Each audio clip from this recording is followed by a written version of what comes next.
The forbidden wish that granted children to a lonely woman but opened a gateway for a demon to hunt her descendants for decades. The film opens in a region of West Virginia in 1967, showing a married couple named Frank and Mercy. Their family has just been blessed with triplets named Rebecca, Lanning, and Ginny. However, ever since the birth of their children, Frank begins to show changes in behavior that are difficult to explain. At times, he acts strangely and becomes hard to understand, until one day, while Mercy is taking care of the triplets, Frank arrives carrying an axe, which he then uses to take his own life.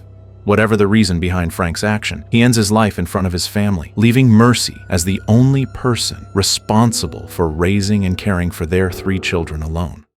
Time passes quickly, and the story shifts to the period when Mercy has grown old. Life goes on, and the triplets, Rebecca, Lanning, and Ginny, have become adults living their own separate lives. They have pursued their dreams and walked different paths, such as Rebecca, who is married and has 2 children named Buddy and George. However, a few years after her marriage, Rebecca's husband dies. The same fate also befalls Ginny, who has just married and started a new life, only to lose her husband as well. This tragedy causes Ginny to suffer severe stress, forcing her to be treated in a psychiatric hospital. Meanwhile, Lanning, Mercy's 3rd child, chooses to focus on developing his career. Even though Mercy now lives alone at home, Rebecca and Lanning still make time to visit her, despite their busy schedules, except for Ginny, who cannot do so because she must remain in the psychiatric hospital until she recovers. One day, Rebecca and her 2 sons, Buddy and George, decide to visit Mercy. Rebecca feels it is important to bring her children so they can stay connected with the family and get to know their grandmother better. This visit feels different because not only Rebecca and her children come, but also Rebecca's cousin Jim and his wife Charlotte. Their arrival brings a livelier atmosphere to Mercy's usually quiet home. Mercy welcomes them warmly and cooks various delicious dishes for them. However, the joyful moment suddenly turns into panic when Mercy collapses and begins to have convulsions, alarming everyone. After bringing Mercy back to her room, Buddy is asked to stay with her while the others try to contact a doctor. While Buddy watches over her, Mercy's condition worsens. From her usual gentle and loving demeanor, Mercy's attitude drastically shifts into something harsh. Without any clear reason, she suddenly hurts Buddy's hand, frightening him and causing him to run out of the room. George, hearing the commotion, quickly comes in and manages to calm Mercy. Unlike the others, he shows no fear toward his grandmother. Mercy, looking confused and anxious, repeatedly says that he will come, while begging George to stay away. Although he doesn't understand her words, George continues trying to reassure her that the doctor will arrive soon. The doctors are coming. They don't. You gotta get out of here. Wanted was a baby. When the doctor finally comes, Rebecca decides to take her children home, leaving Mercy under medical care. Though it is difficult for her to leave her mother in such a condition, Rebecca believes it is the best decision. But at least he has direction. But he's kind of weird. 1 year passes quickly. Rebecca, who has not visited Mercy since the incident, suddenly receives shocking news that Mercy is now suffering from a stroke and her condition is worsening over time. The situation becomes even more difficult when she learns that the caregiver who had been taking care of Mercy has resigned. Unable to let her mother remain in such a state, Rebecca decides to bring Buddy and George to care for Mercy together. Although Buddy initially refuses because of the trauma from Mercy's previous outburst that injured his hand, he eventually agrees. It's just you. Why are we stuck taking care of Grandma anyway? No matter what happened, Mercy is still their grandmother. They arrive at Mercy's house, and the moment they enter, they immediately feel an eerie silence.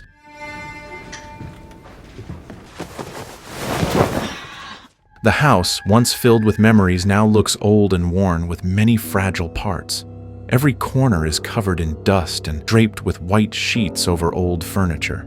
Since the caregiver left, Mercy had been temporarily placed in a nursing home while waiting for her family to retrieve her. Discharge papers, I thought that might help. When Buddy and George finally see her, they feel pity at her deteriorating condition. Rebecca decides to bring Mercy home so they can take care of her with full attention. They know it will not be easy, but they do not want to see her situation worsen.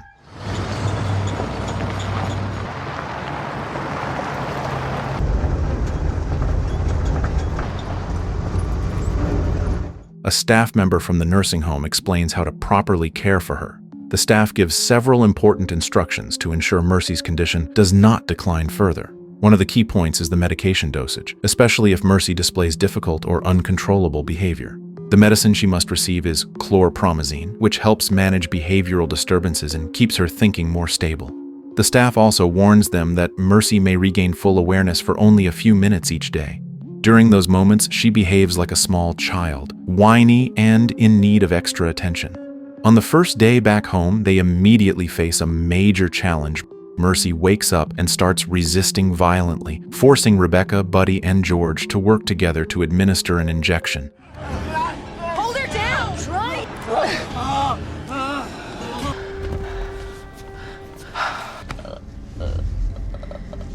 They know this is the only way to calm her. The next day, when George opens the mailbox, he finds a letter addressed to him. His curiosity leads him to open it, but the contents only confuse him. Inside is a short message saying that Hastur has already found her and telling George to go away. Unsure of what it means, George gives the letter to Rebecca, hoping she can understand something he cannot. Rebecca, recognizing the handwriting, senses that something is wrong, as if the letter is connected to her sister Ginny, who is still hospitalized in the psychiatric ward. Seeking answers, Rebecca calls the hospital to ask about Ginny's condition. The staff tells her that Ginny is currently isolated in a special room due to her worsening state. She is not allowed to leave and is under 24-hour supervision. This only deepens Rebecca's confusion. If Ginny is completely isolated and unable to leave her room, then who wrote the letter? George, out of curiosity, asks Rebecca about the meaning of the word Hastur. Strangely, as soon as he says the name, Mercy, who had been silent, suddenly reacts. Seeing this, Rebecca tries to calm the situation by explaining that Hastur was a nickname Mercy used in her youth. Okay, well, what does it mean, Hastur?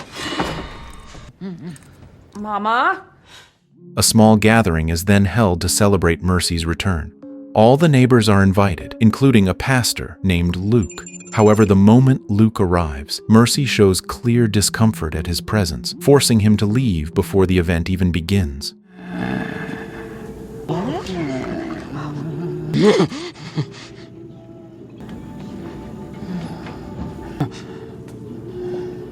George notices Mercy's strange reaction when Pastor Luke appears. Later, he hangs out with his Uncle Lanning under the trees. Lanning begins telling an old story about Ginny, who is now in a psychiatric hospital. He recalls how Mercy always warned her children never to leave her, especially after Frank's death.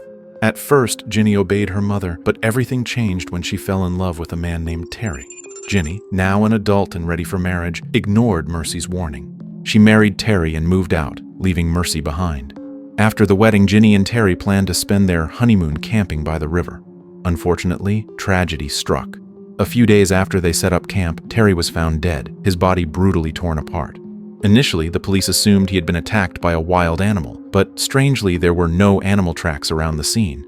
The authorities were left baffled, unable to provide a logical explanation for what happened to Terry. The same kind of mystery surrounded the death of Rebecca's husband, whose passing also could not be explained. Although both sisters suffered deep loss, Rebecca managed to keep her mind stable and continued her life. Ginny, on the other hand, could not bear the emotional weight and fell into severe depression, which led to her being hospitalized. Meanwhile, Lanning, who has never married, believes their family is cursed. He thinks that if he ever marries and starts a life with someone, the same tragic fate that struck Ginny and Rebecca's husbands will find him too. Lanning insists he would never stay in this town if it weren't for Mercy. I don't know. This is a warning. Your Aunt Ginny is just like her grandma. That night, George tries to feed Mercy, who refuses to eat. When all attempts fail, he teasingly says the name Hastur. Unexpectedly, Mercy reacts instantly and begins muttering strange, incomprehensible words. Pastor? Dakuna. The next morning, George visits her room again. Strangely, Mercy looks much better than before. They even share a small, secret moment eating chocolate together so Rebecca won't notice. George feels it is the first time he has seen Mercy this cheerful since their arrival. When it is time to give Mercy her injection, something unusual happens. She gestures frantically, begging George not to give her the medicine and insisting that the drug is what makes her act strangely. She seems completely serious, as if the medication is the source of all her suffering. Suspicious of the drug's effects, George decides to follow Mercy's plea. Without telling anyone, he secretly disposes of most of Mercy's medication and replaces it with another harmless liquid. He keeps only one vial hidden among the belongings, just in case something goes wrong. After Rebecca injects the substituted liquid into Mercy, she takes Buddy and George to the store to buy household supplies. Lanning, who happens to be free, stays behind to watch Mercy.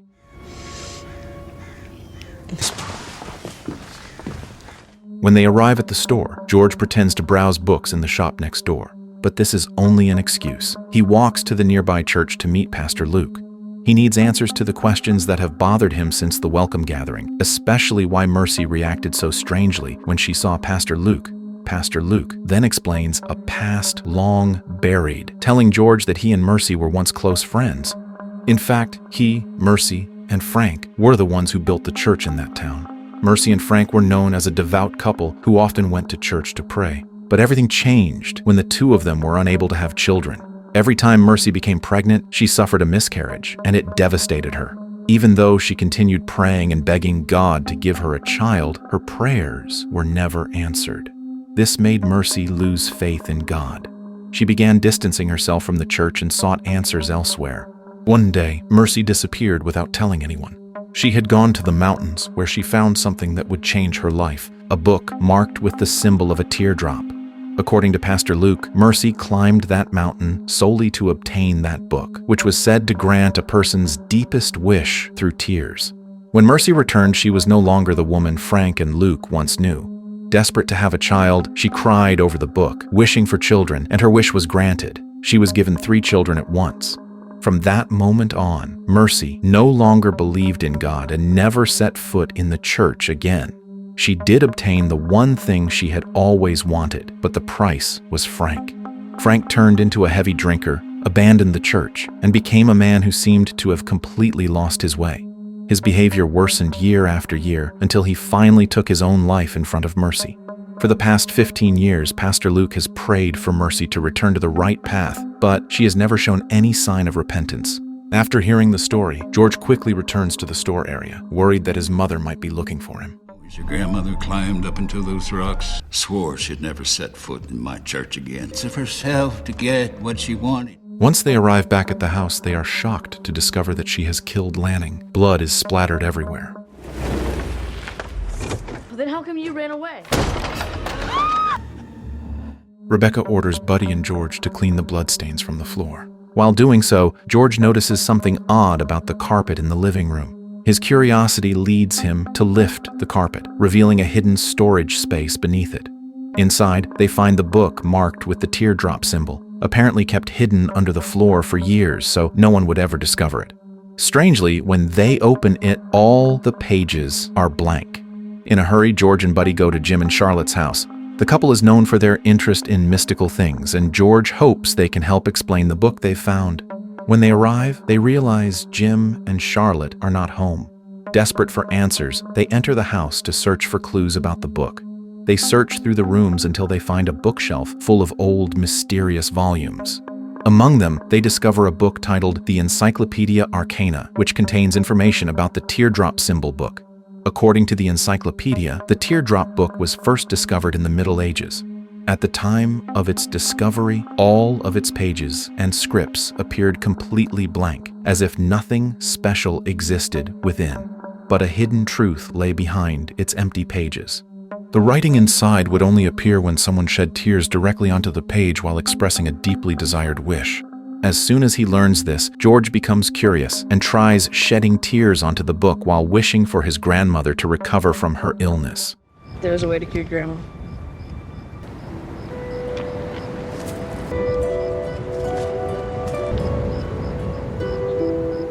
When his tears fall onto the page, the once blank paper suddenly fills with scribbles forming a terrifying image of George's own face. Buddy, standing nearby, panics and becomes frightened by what he sees. Already believing the book is dangerous, Buddy decides to destroy it using a metal shredder. But his action turns into disaster when a piece of metal suddenly shoots out of the machine and strikes him in the stomach. Panicking at the sight of Buddy injured, George immediately calls his mother so she can rush Buddy to the hospital for medical treatment. While Rebecca stays at the hospital, she tells George to watch over Mercy at home. Still shaken by everything that has happened, George feels terrified at the idea of being left alone in the house, especially after all the strange events recently. Worried about Buddy's condition, Rebecca tries to reassure him by suggesting he call Jim to keep him company. But Jim cannot be reached, so George leaves a voicemail, begging him to come to the house as soon as possible. Night falls without George realizing it. While watching Mercy, he is startled by the sound of knocking at the door. When he opens it, he finds only a package addressed to Uncle Lanning. Curious, he opens it and discovers a bundle of verbena flowers. The plant is unfamiliar to him, so he looks it up online and learns that verbena is known as a healing plant. It is often called a sacred flower and is believed to possess protective powers capable of driving away evil spirits. George then remembers the name Hastur, and his curiosity pushes him to search further. To his shock, he discovers that Hastur is a title for a demonic figure in ancient myth. His search is interrupted when Mercy suddenly wakes and starts violently resisting.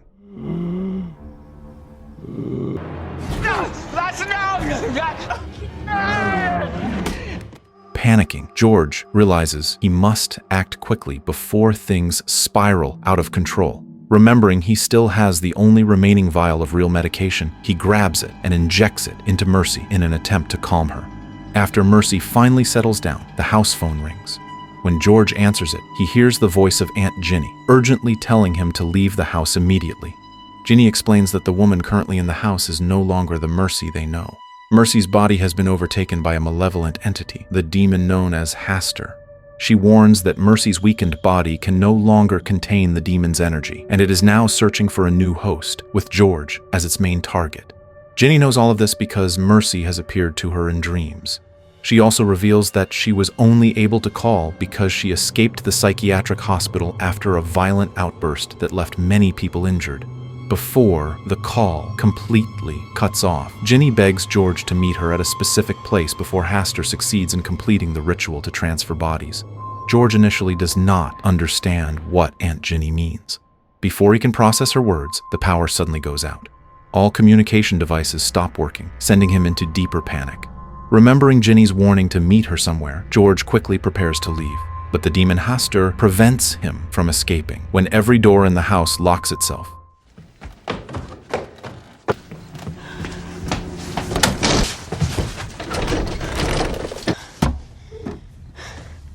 George moves toward Mercy's room, only to find it completely empty. Not knowing where Mercy has gone or what he should do, he can only pray that nothing worse happens to him. The atmosphere grows more terrifying when George suddenly realizes he is standing on top of a symbol drawn on the floor, surrounded by lit candles.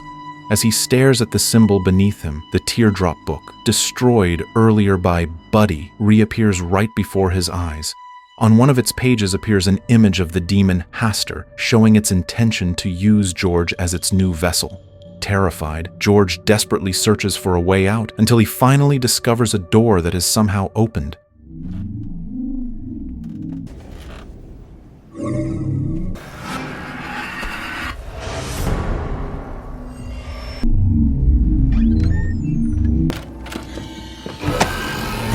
But his attempt to escape is stopped by Mercy, now fully possessed by Hastur. After capturing him again, the demon begins the ritual of transferring its spirit into George's body. Luckily, George cleverly uses the verbena flowers to burn and injure the demon.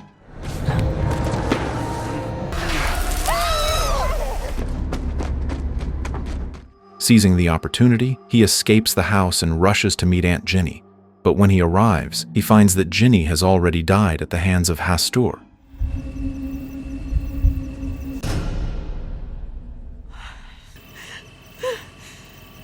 Near her body, George hears a phone ringing. He answers the call and discovers it is his mother. In a panic, Rebecca asks where George and Mercy are and why the house is empty. Before George can answer, Rebecca suddenly screams and the call cuts off. Look, I can't find Grandma and the house. It's... What? George, what are you? George, where are you? Terrified for his mother's safety, George runs back to the house without hesitation. Once inside, he searches every corner until he finds Rebecca unconscious in the basement, her hands shackled with chains.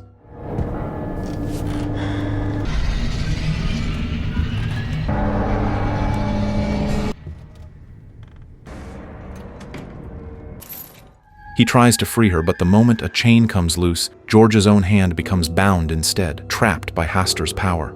The demon drags him back to the ritual site it prepared earlier. After restraining him, the demon begins the ritual once more. But before the transfer can succeed, George lets his tears fall onto the book.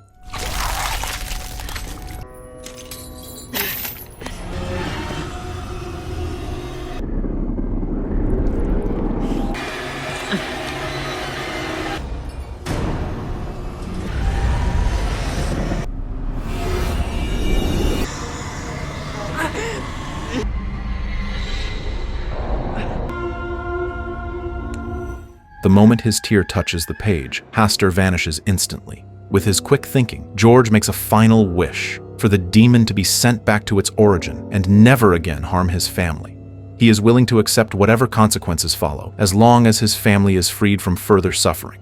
When everything is over, George looks at Mercy's lifeless body lying on the floor. Approaching her, he understands that this is the end of Mercy's long struggle. The bond she made with Hastur has already claimed her life, and although the demon is gone, nothing can save her now. Mercy's young spirit appears before George, expressing gratitude for his courage in ending the chaos. After the tragedy, Rebecca, George, and Buddy gather to bury the teardrop book, so no one can ever find or use it again. They know the book holds a power far too dangerous to fall into the wrong hands. Even though Mercy is gone, her sacrifice will never be forgotten. Without her wish made long ago, Rebecca, George, and Buddy might never have been born. They believe it is all part of the destiny God has woven for each of them, a path shaped by choices, sacrifice, and fate. And the story comes to an end.